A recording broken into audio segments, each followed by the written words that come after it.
यह कयामत का यह सैलाब था जिसने किसी भी सरहद को नहीं देखा। कंक्रीट की आसमान छूती दीवार पर चीखकर छर्राते हुए यह लोग इंसान नहीं बल्कि आदमखोर ज़ोंबी थे जो पूरी इंसानियत को निगलने के लिए बेताब थे। यह कोई आम वायरस नहीं था बल्कि इतना तेज था कि सामने वाले इंसान को संभलने का मौका ना देते हुए कुछ सेकंड्स में ही अपना काम कर देता है।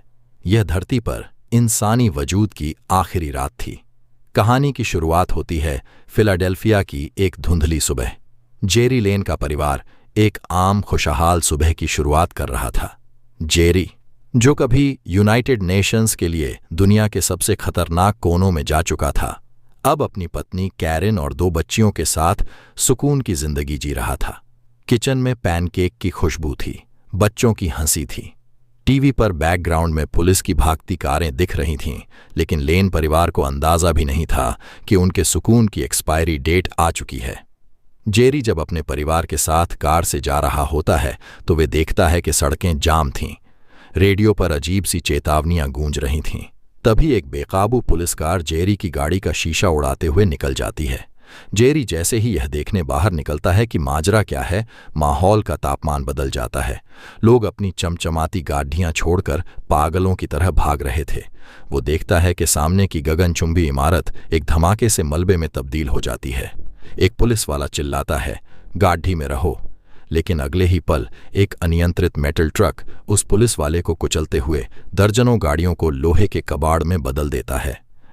वह उसी मौत के ट्रक के पीछे अपनी गाड़ी लगा देता है।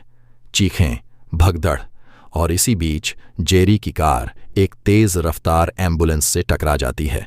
धुएं और मलबे के बीच जब जेरी आंखें खोलता है तो फिलाडेल्फिया का भूगोल बदल चुका था। इंसान जो अब ज़ॉम्बीज़ में बदल चुके थे, किसी जंगली जानवर की तरह दौड़ रहे थे। जो सामने आ रहा था उसे जिंदा चबाया जा रहा था। शहर चंद मिनटों में एक बहुत बड़ा बूछड़खाना बन चुका था। जेरी अपनी घायल फैमिली को समेटकर एक आरवी वैन में डालता है और शहर की सीमा से बाहर भागता है। लेकिन आफतें अकेली नहीं आतीं। उसकी छोटी बेटी रेचल को अस्थमा का एक जानलेवा अटैक आता है। जेरी को हर हाल में एक फार्मेसी ढूंढनी थी। इसी बीच जेरी के फोन पर यूएन के डिप्टी सेक्रेटरी टेरी की आवाज गूंजती है। जेरी, सरकारें गिर रही हैं। मैं तुम्हें निकालने के लिए हेलीकॉप्टर भेज रहा हूं। सुबह तक किसी भी तरह छत पर टिके रहो। इंसान भूख और डर के मारे भेड़िया बन चुके थे। 2 दरिंदे कैरिन को दबोच लेते हैं और जेरी बिना पलक झपकाए 2 गोलियों से उनका सीना छलनी कर देता है। वहां एक पुलिस वाला आता है, लेकिन कानून मर चुका था। वह पुलिस वाला जेरी को देखने के बजाय खुद अपनी जान बचाने के लिए स्टोर से सामान लूटने लगता है। वैन चोरी हो जाती है। जेरी अपनी फैमिली को लेकर एक अपार्टमेंट की तरफ दौड़ता है। सीढ़ियों पर भागते हुए जेरी की खोजी आंखें एक अजीब नजारा देखती हैं। ज़ॉम्बीज़ एक लाचार, बीमार बूढ़े को छूते तक नहीं बल्कि उसे छोड़कर स्वस्थ लोगों का शिकार करने आगे बढ़ जाते हैं। छत पर जाने के मुहाने पर ज़ॉम्बीज़ का हमला होता है। जेरी अकेले दीवार बनकर खड़ा हो जाता है ताकि उसकी फैमिली ऊपर जा सके। इसी खूनी जंग में एक ज़ॉम्बी का संक्रामक खून सीधे जेरी के मुंह में चला जाता है। जेरी जानता था कि उसके पास सिर्फ 12 सेकंड हैं। वह छत के कंगूरे पर खड़ा हो जाता है। अगर वह हैवान बना तो नीचे कूद जाएगा। 1, 2, 5, 10, 12। मौत ने उसे छूकर छोड़ दिया था।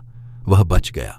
ठीक उसी वक्त टेरी का हेलीकॉप्टर लैंड करता है और जेरी मौत के जबड़े से अपनी फैमिली को खींच लाता है।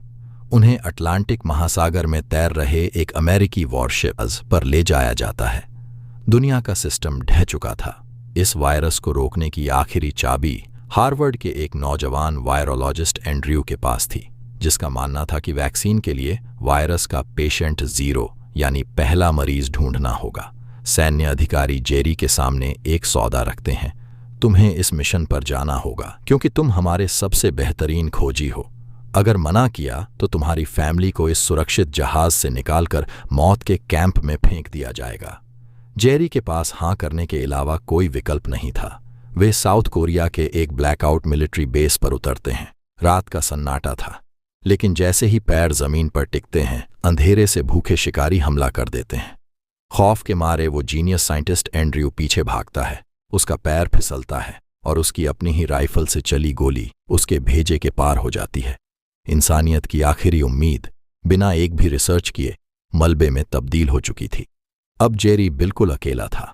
वहां के बचे हुए सैनिकों से जेरी को एक खुफिया सुराग मिलता है कि हमले से 1 हफ्ता पहले ही जेरूसलम ने अपने चारों तरफ गगनचुंबी दीवारें खड़ी कर ली थीं। मतलब उन्हें आने वाले इस खतरे के बारे में सब पता था। जेरी तुरंत इजराइल का रुख करता है। जेरूसलम में मोसाद का चीफ जर्गन जेरी को बताता है कि उन्होंने भारत के एक इंटरसेप्टेड मैसेज के बाद यह दीवार बनाई थी। दीवार के अंदर हजारों लोग सुरक्षित थे, जश्न मना रहे थे, लेकिन यही जश्न उनकी कब्र खोदने वाला था। सुरक्षित महसूस कर रहे लोग लाउडस्पीकर पर जोर जोर से कोरस में गाने लगते हैं। जेरी का माथा ठनकता है, वह चिल्लाता है, इन्हें रोको। वे आवाज के पीछे भागते हैं, पर विनाश काले विपरीत बुद्धि। दीवार के उस पार मौजूद लाखों संक्रमित उस शोर को सुनकर पागल हो जाते हैं। वे एक दूसरे के गोश्त पर पैर रखकर जॉम्बियों का एक खौफनाक विशालकाय पहाड़ बना लेते हैं और सैकड़ों फीट ऊंची कंक्रीट की दीवार को लांघकर शहर के अंदर एक सैलाब की तरह बरसने लगते हैं। देखते ही देखते पूरा जेरूसलम लाशों के ढेर में बदल जाता है। भागते वक्त एक जॉम्बी एक महिला सैनिक सेगन का हाथ चबा लेता है। जेरी जानता था कि वायरस दिमाग तक पहुंचने के लिए 12 सेकंड लेगा। वह बिना एक पल गंवाए अपनी कुल्हाड़ी हवा में लहराता है और एक ही झटके में सेगन का हाथ कलाई से अलग कर देता है। घाव को तुरंत जलाकर वे आखिरी मिनट में एक कमर्शियल पैसेंजर प्लेन के अंदर कूद जाते हैं। प्लेन बादलों के ऊपर था। जेरी बंद आंखों से जेरूसलम के उस मंजर को याद करता है जहां जॉम्बीज ने बीमार लोगों को छोड़ दिया था। जेरी को पहेली का आखिरी टुकड़ा मिल चुका था। यह वायरस सिर्फ एक सेहतमंद मेजबान चाहता है। अगर शरीर पहले से किसी जानलेवा बीमारी से जूझ रहा है तो जॉम्बी के लिए वो शरीर सिर्फ एक कचरा है। वह पायलट को WHO एक रिसर्च सेंटर की तरफ चलने को कहता है, लेकिन तभी प्लेन के पिछले केबिन से एक संक्रमित बाहर आ जाता है। चंद पलों में पैसेंजर प्लेन एक उड़ता हुआ नर्क बन जाता है। जब जॉम्बी जेरी के केबिन का दरवाज़ा तोड़ने लगते हैं तो जेरी सेगन के हाथ से एक मिलिट्री ग्रेनेड लेता है और प्लेन की दीवार पर ब्लास्ट कर देता है। हवा का बवंडर सारे जॉम्बियों को आसमान से नीचे फेंक देता है, लेकिन प्लेन पूरी तरह डैमेज होकर एक घने जंगल में क्रैश हो जाता है। इस मलबे से सिर्फ 2 साए जिंदा निकलते हैं, जेरी और सेगन। जेरी के पेट में लोहे की एक बड़ी रॉड आर पार हो चुकी थी, फिर भी सेगन उसे घसीटकर कार्डिफ के रिसर्च सेंटर तक ले जाती है।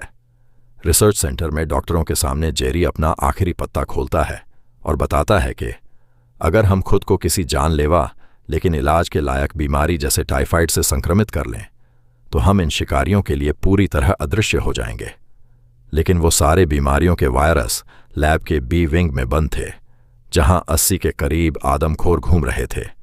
जेरी अपनी बॉडी को टेप से बख्तरबंद करता है और अंदर जाता है। एक हल्की सी आहट होती है और जॉम्बी जाग जाते हैं। जेरी भागकर उस मुख्य तिजोरी के अंदर खुद को लॉक कर लेता है जहां वायरस रखे थे। वह एक जानलेवा वायरस चुनता है और उसे सीधे अपनी रगों में इंजेक्ट कर लेता है। सामने एक बेहद खूंखार जॉम्बी खड़ा था जिसके मुंह से खून टपक रहा था और दांत किटकिटा रहे थे। वह जेरी के बिल्कुल करीब आता है, उसके चेहरे को सूंघता है, उसकी सांसों को महसूस करता है और उसे एक बेजान पत्थर समझकर आगे बढ़ जाता है। जेरी की थ्योरी सही थी। जेरी एक ठंडी मुस्कान के साथ सारे जॉम्बियों के बीच से टहलता हुआ बाहर निकल आता है। इस एक खोज ने इंसानियत को कैमूफ्लाज वैक्सीन, अदृश्य करने वाली वैक्सीन दे दी। अब इंसान खुद को अस्थायी रूप से बीमार करके जॉम्बियों के साम्राज्य में खुलेआम घूमने लगे। दुनिया भर की सेनाओं ने इस वैक्सीन को लगाकर जॉम्बियों का वजूद मिटाना शुरू कर दिया। जेरी भी अपनी फैमिली से एक सुरक्षित रिफ्यूजी कैंप में जा मिला, लेकिन इंसानियत ने अब इस कयामत की आंखों में आंखें डालकर लड़ना सीख लिया था। जाने से पहले वीडियो को लाइक और चैनल को सब्सक्राइब करना मत भूलना।